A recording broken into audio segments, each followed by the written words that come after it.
শুভ সন্ধ্যা সকলকে আমার ইউটিউব চ্যানেলের পক্ষ থেকে স্বাগত জানাচ্ছি। একটা দুর্যোগের কাহিনী আমরা শুনতে পাচ্ছি সকলেই। দেখো, তোমরাও এটা সার্চ করে দেখতে পারো। আমি নিজে দেখলাম এটা windy.com থেকে। তোমরা কিন্তু এই বর্তমান সময়ে যে রামেল নামে যে ঘূর্ণিঝড়টি আসছে তার অবস্থান কিন্তু তোমরা নিজেরাই দেখতে পাবে। তো বিভিন্ন সংবাদ মাধ্যমে আমরা জানতে পেরেছি যে ঘূর্ণিঝড়ের ল্যান্ডফলটি কোথায় হবে, সেই জায়গাটি তোমাদেরকে একবার দেখিয়ে দেবার চেষ্টা করছি।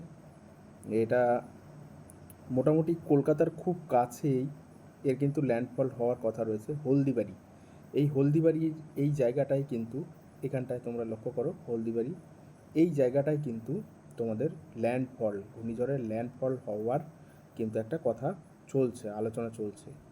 তো অ্যাকচুয়ালি পুরো বিষয়টা যতক্ষণ না ঘটছে ততক্ষণ কিন্তু পুরো প্রেডিকশন একটা করতে পারি আমরা, বা আমি ভুল বললাম, সরি, আমরা বলে ফেলেছি। এটা আবহাওয়াবিদরা যারা রয়েছেন তারা কিন্তু প্রেডিকশন একটা নিতে পারেন, বাট সেই প্রেডিকশন যে পুরোপুরি ঠিক হবে সেটাও কিন্তু ঠিক না।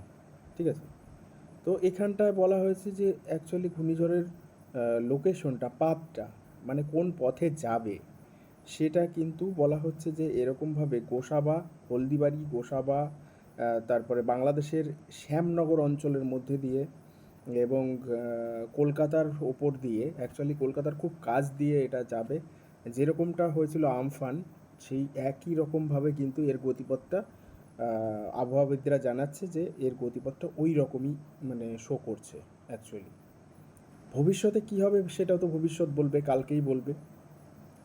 আর বলা হচ্ছে যে মোটামুটি যে কালকে সকাল থেকেই সম্ভবত কলকাতাতে বৃষ্টি শুরু হয়ে যাবে, সকাল ভোর 5টা থেকে শুরু হয়ে যাওয়ার কথা। আর ল্যান্ডফলের টাইমিংটা বলা হচ্ছে যে মোটামুটি সন্ধে 7টা থেকে 9টার মধ্যে যে কোনো সময় হতে পারে। আর এটা কোথায় পাতটা বলছিলাম, যে বিষয়ে আসছি, যে পাতটা কোন দিকে যাবে। পাতটা বলে দিচ্ছি। এই হলদিবাড়িতে ল্যান্ডফল করলো, হলদিবাড়ির ল্যান্ডফল হয়ে এই ঝড়খালি, গোসাবা, এই সমস্ত অঞ্চল দিয়ে বয়ে গিয়ে কলকাতার উপর দিয়ে গিয়ে বসিরহাট, তারপরে তোমার টাকি, এই সমস্ত অঞ্চল কিন্তু ভীষণ স্পর্শকাতর অঞ্চল। আর তারপরে চলে যাবে কোথায়, নদিয়ায়, উত্তর চব্বিশ পরগনা হয়ে নদিয়ায় চলে আসবে, নদিয়া, রানাঘাট, বগুড়া হয়ে এটা বাংলাদেশে কিন্তু প্রবেশ করবে। ঠিক আছে, সুতরাং একটা তোমাদের পাথ কিন্তু জানাবার চেষ্টা করলাম। যদি ইনফরমেশনটা ভালো লাগে, সবাই সতর্ক থাকবে। মোটামুটি ঝড়ের গতিবেগ যথেষ্ট থাকবে, সুতরাং যাদের মাটির ঘরবাড়ি রয়েছে বা যারা খুব সাধারণ ঘরবাড়িতে রয়েছে তারা চেষ্টা করবে যে শিফট হয়ে যাবার, ভালো কোনো বাড়ি বা স্কুল যেসব জায়গায় সেন্টার করা হবে গভর্নমেন্টের তরফ থেকে, সেসব জায়গায় শিফট হবার চেষ্টা করবে। সকলে সুস্থ থাকবে, সতর্ক থাকবে, আর চেষ্টা করবে অ্যাভয়েড করবে বাইরে না বেরোনোর।